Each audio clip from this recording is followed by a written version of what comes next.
इस वीडियो के first part में हमने ये बात किया था कि इंसान का एवोल्यूशन जो है वो अफ्रीका में हुआ। अब वो कहां से कैसे माइग्रेट हुआ, उसकी जो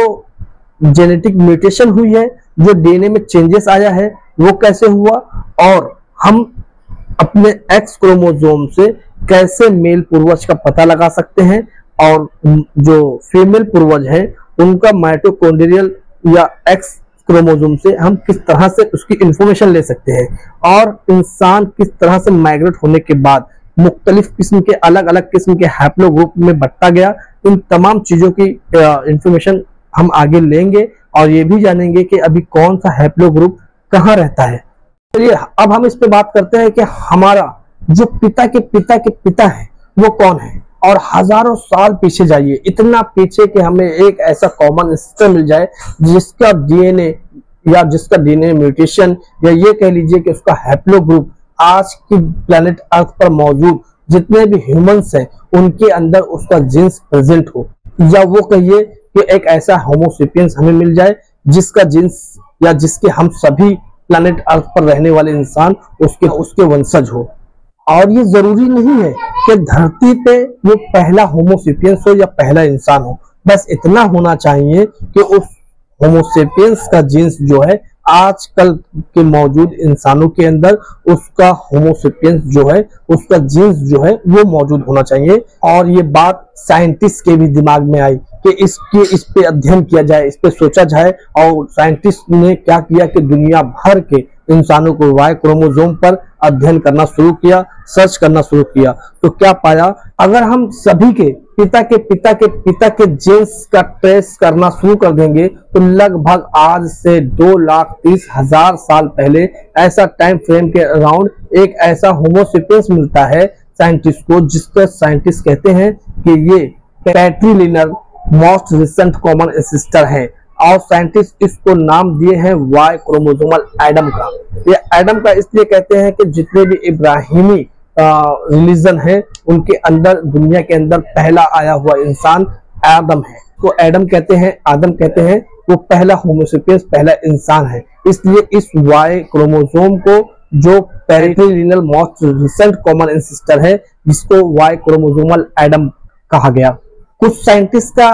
मानना है कि ये जो वाई क्रोमोसोमल एडम है ये 2,30,000 साल पहले से भी प्लेनेट अर्थ पर मौजूद था। कुछ ऐसा कहते हैं कि 4 से 5 लाख साल पहले या 4 से 5 लाख साल पुराना, और कुछ ऐसा बताते हैं कि ये उससे भी ज्यादा पुराना है। इस चीज पर आज भी बहस हो रही क्योंकि ये बहुत कॉम्प्लेक्स है इन सब चीजों को ट्रेस करना। देखिए, वाई क्रोमोसोमल एडम के बारे में हमने जान लिया, प्लेनेट अर्थ पर आदमी है, मेल है,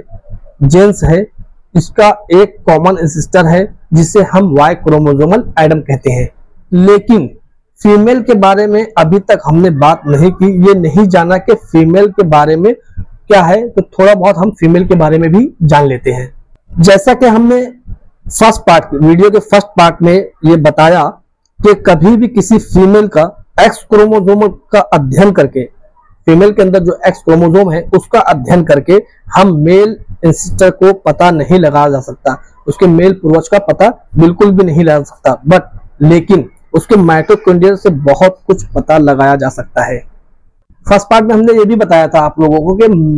माइटोकॉन्ड्रियल डीएनए से फीमेल और मेल दोनों के फीमेल वंशज के बारे में हम पता लगा सकते हैं। इस तरीके से जब साइंटिस्ट माइटोकॉन्ड्रियल डीएनए का अध्ययन करने लगे तो हमारी माता के माता मतलब हजारों साल पीछे चले जाओ और वो एक कॉमन फीमेल जिसका माइटोकॉन्ड्रियल डीएनए हम सभी इंसानों के अंदर अभी भी है, आज भी है, जो प्लैनेट अर्थ पे जी रहे हैं, आज भी इस प्लैनेट अर्थ पर जिंदा है, रह रहे हैं, वो कॉमन एंसेस्टर, वो फीमेल आज से लगभग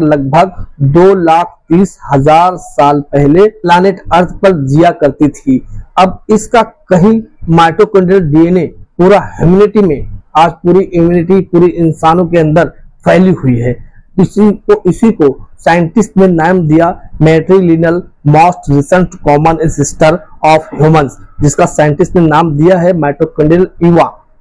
अब मैं फिर बता दूं आपको, ये रिलीजन बेस पे इब्राहिमी रिलीजन में जितने भी क्रिश्चियन है, यहूदी है, मुसलमान है, वो